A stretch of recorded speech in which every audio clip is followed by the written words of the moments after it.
Isunod natin kaagad sa ating pong panayam ang isa po sa mga miyembro ng House Prosecution Panel, si Representative Bel Zamora. Magandang araw ho sa inyo, Representative Zamora, ma'am, si Bombo Genesis at Bombo Ever po ito. Welcome sa Bombo Radio Philippines, sa Bombo Network News. Hi, good morning po sa inyong lahat. Thank you so much for joining us. Good morning, magandang araw ho sa inyo. Tayo po ay napapakinggan at napapanood sa ating 32 stations nationwide, Ma'am Bel.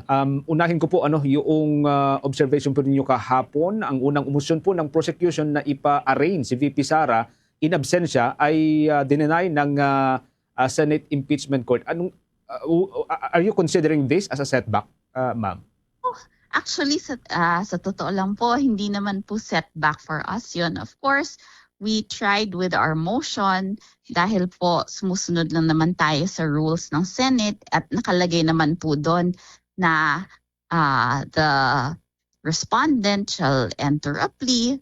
But of course, we follow the rulings of the impeachment court. Hindi naman po siya setback. And of course, we understand na nandun ang counsel nila. And in fact, in previous impeachment cases, I think hindi din expressly kasi nagkaroon ng arraignment or paghayag ng plea ng respondent. So hindi naman po to setback para sa amin. Sa part ho ng prosecution, are you worried na ang pag-reject ho ng Senate sa motion ng prosecution will set a precedent na para bang pinapabura ng defense strategy na hindi po paharapin si Vice President Sara sa court? Ma'am.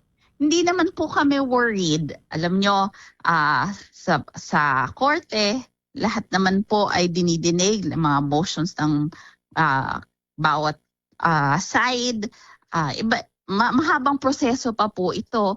Kaya tingnan natin ang mga next days, ang next hearings, kung saan naman po tayo maglalabas ng ebidensya. Ito naman po ang pinaka-importante. And tandaan po natin, ang impeachment case, ang impeachment trial, ay hindi strictly legal lang po. There is a political aspect.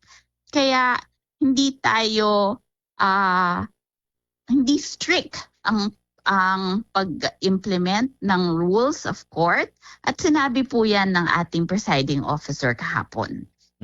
However, alright. Sisimulan na po ng House panel yung pag-uusig po laban kay Vice President Sara Duterte sa Article 4 bago po umusad doon sa financial aspects. May we know po kung ano yung rason instead po doon sa blockbuster po na 612.5 million pesos na confidential funds issue? Okay. Alam niyo for us prosecution, lahat naman po ng articles, ng 4 na articles ay may kanya-kanyang ebidensya at lahat ay malakas. Naisip lang po namin upon consultation with each other at saka consultation with our private lawyers na maganda ilabas muna ang article on threats, lalong-lalo na medyo stand out din ito in a different way compared doon sa tatlo which deals with money. Alright. Representative Zamora, kahapon po nagkaroon po na mainit na debate kahapon sa kung sino po yung uupo bilang presiding officer. How comfortable po ito pong House panel naman na ngayon po si Senator Chis Escudero na po ang magiging presiding judge doon po or presiding officer doon po sa kabuuan ng impeachment trial? Of course, we trust the judgment of the majority members of the Senate. May tiwala po sila kay Senator Chis Escudero na maging presiding officer at kami naman din po ay nagbibigay ng aming tiwala kay Senator Escudero. Of course, si Senator Escudero po, alam natin, isang abogado, madami po siyang rules, hindi lang po batas, rules na nagawa at naintindihan niya po ang procedure. So we put our trust and confidence in him. Alright, just to follow up na lamang po, Representative Zamora, nanindigan po Apo. sa Senator Cheese kahapon na kailangan pa rin daw po ng 16 votes to convict the Vice President, regardless po sa bilang ng mga uupong Senator Judge. With alliances po na shifting constantly, are you confident the prosecution po can secure those 16 votes? Alam niyo ho, hindi namin hindi namin focus ang pagkuha ng 16 votes o ng boto ng mga senador kasi ang trabaho nga ng prosecution ay ipakita sa taong bayan ang ebidensya. Ngayon, it is up to the public to be enlightened, na makita nila ang ebidensya, and it is up to the public to convince the senators na nagre-represent sa kanila na bumoto whether in favor or against, depending on the evidence that they will see. So kami po as prosecutors, trabaho lang namin po ipakita sa taong bayan ang ebidensyang hawak namin patungkol po sa ating kaso. Alright, po mo dyan. Okay. Ma'am, before ho sa inyo, we were able to interview si Attorney Tunggol, ang spokesperson ng impeachment court, about dito Okay. sa box ng Bureau of Internal Revenue.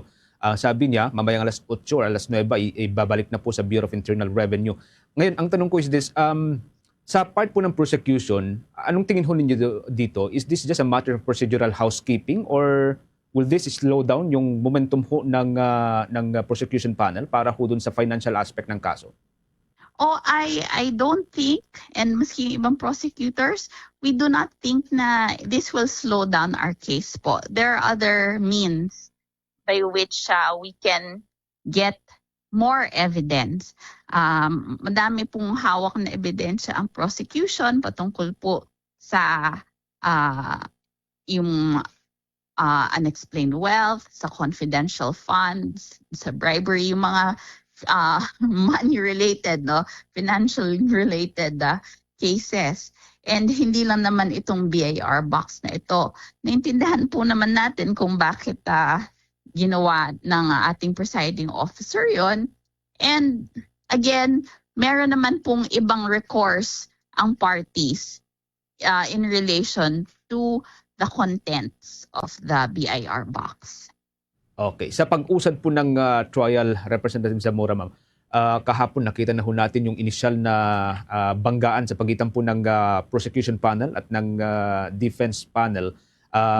Will we see more of this sa mga susunod na mga araw? Lalo ho kapag ipresenta mo yung mga ebidensya na ay mga testigo?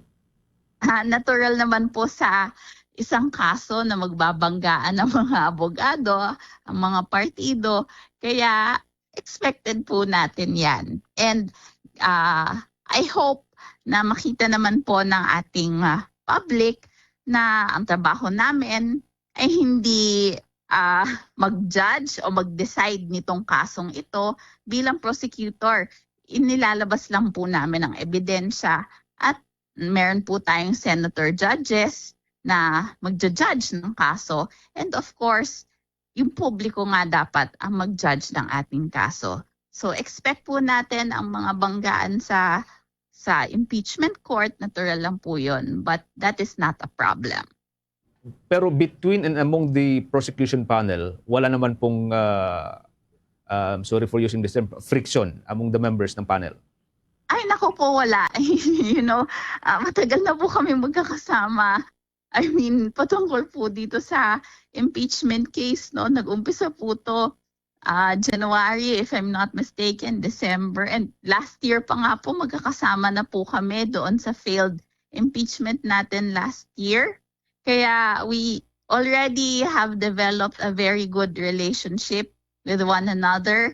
And although may mga pumasok na bago tayong lawyers, everyone is getting along po. We listen to each other's opinions po and suggestions. So lahat po ng aming opinion, suggestion, comment sa isang bagay, we take it into account. Okay. Thank you for joining us, Representative Zamora, ma'am. Hanggang sa mga susunod na kayo po ay makausap sa Bombo Radio Philippines. Ingat-ingat po kayo. Okay. Maraming salamat po sa inyong lahat. Bye-bye po. Thank you so much. Si Representative Bel Zamora, mga kabumbo, isa po sa mga miyembro ng House Prosecution Panel. For the most trusted source of news and information, visit our website at www.bomboradio.com. Follow us on Bombo Radio mobile app, Facebook, YouTube, TikTok, and X, formerly Twitter. Like, share, and stay connected. Anytime, anywhere.